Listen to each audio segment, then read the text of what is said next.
Assalamualaikum warahmatullahi wabarakatuh. Sebelumnya, perkenalkan nama saya Kowiatul Solia dengan NIM A1J223018. Saya di sini akan menjelaskan tentang bagaimana otak manusia yang memproduksi bahasa. Otak manusia itu berberat 1.300 sampai 1.400 gram, tapi mengandung kira-kira 100 miliar neuro atau sel saraf.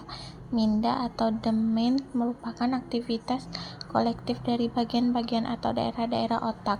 Untuk memahami minda manusia sangat penting untuk pembangunan nasional dan juga untuk kelangsungan hidup manusia itu sendiri. Untuk memahami minda manusia, kita harus mengetahui aktivitas-aktivitas daerah-daerah atau medan-medan otak. Dengan mengetahui aktivitas-aktivitas daerah-daerah otak ini, kita akan mengetahui dan memahami hakikat fakultas bahasa yang merupakan komponen minda yang unik tersendiri. Chomsky dalam Simanjuntak 2019. Secara garis besar, sistem otak manusia dapat dibagi menjadi 3, yaitu 1. Otak besar atau cerebrum, 2. Otak kecil atau cerebellum, yang ketiga batang otak. Bagian otak yang paling penting dalam kegiatan berbahasa adalah otak besar. Bagaimana pada otak besar yang terlibat langsung dalam memproses bahasa adalah korteks cerebral. Konteks cerebral adalah bagian yang tampak seperti gumpalan-gumpalan berwarna putih dan merupakan bagian terbesar dalam sistem otak manusia. Bagaimana ini mengatur atau mengelola proses kognitif pada manusia, dan salah satunya tentu saja adalah bahasa. Korteks cerebral terdiri atas 2 bagian, yakni belahan otak kiri atau hemisfer kiri dan belahan otak kanan atau hemisfer kanan. Hemisfer kanan mengontrol pemrosesan informasi spasial dan visual, melihat perkiraan atau memahami ruang atau benda secara 3 dimensi. Sementara hemisfer kiri mengontrol kegiatan berbahasa di samping tentu saja proses kognitif yang lain.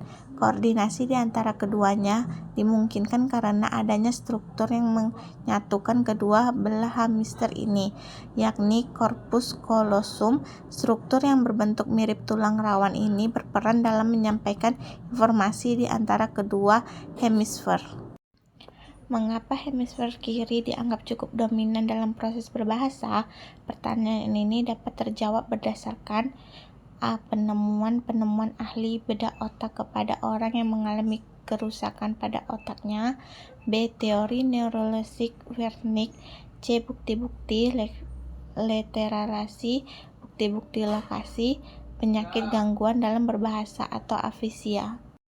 Penemuan ahli bedah otak. Penemuan pertama pusat bahasa di hemisfer kiri otak ialah Charles Wernicke, seorang dokter Jerman pada tahun 1874 menemukan kerusakan pada lobus temporal kiri yang sekarang disebut Wernicke's area atau medan Wernicke, yang mengakibatkan gangguan dalam memahami ujaran yang disampaikan orang lain. Pada tahun 1861, Paul Broca, seorang ahli bedah otak Prancis, memulai pengkajian hubungan afesia dengan otak. Broca meneliti kemampuan berbahasa pasien-pasien yang menderita hemiplegia sisi kanan badan dengan cara mengotopsi otak pasien ini. Sebelum pasien-pasien ini meninggal, Broca menemukan mereka tidak dapat berbicara tetapi memahami ucapan orang lain.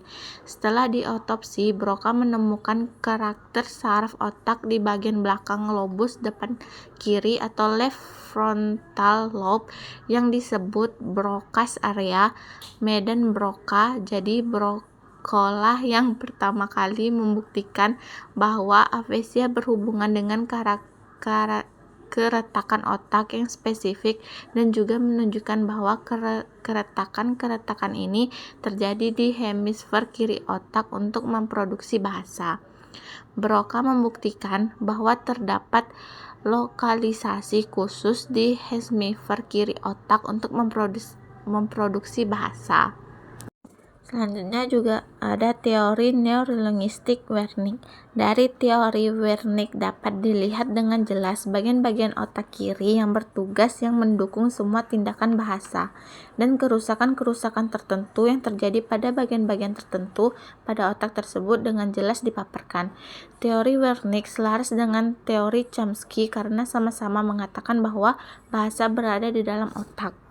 Tahun 1965, Norman Goldwyn memperbaiki teori neurolinguistik koneksiosme Wernicke dengan perincian anatomis yang menekankan setiap keluaran kognitif harus dianalisis berdasarkan hipotesis yang eksplisit mengenai mekanisme syaraf otak yang mendasarinya, sehingga terdapat interaksi yang dinamis di antara masukan-masukan dengan keluaran-keluaran daerah-daerah otak yang spesifik.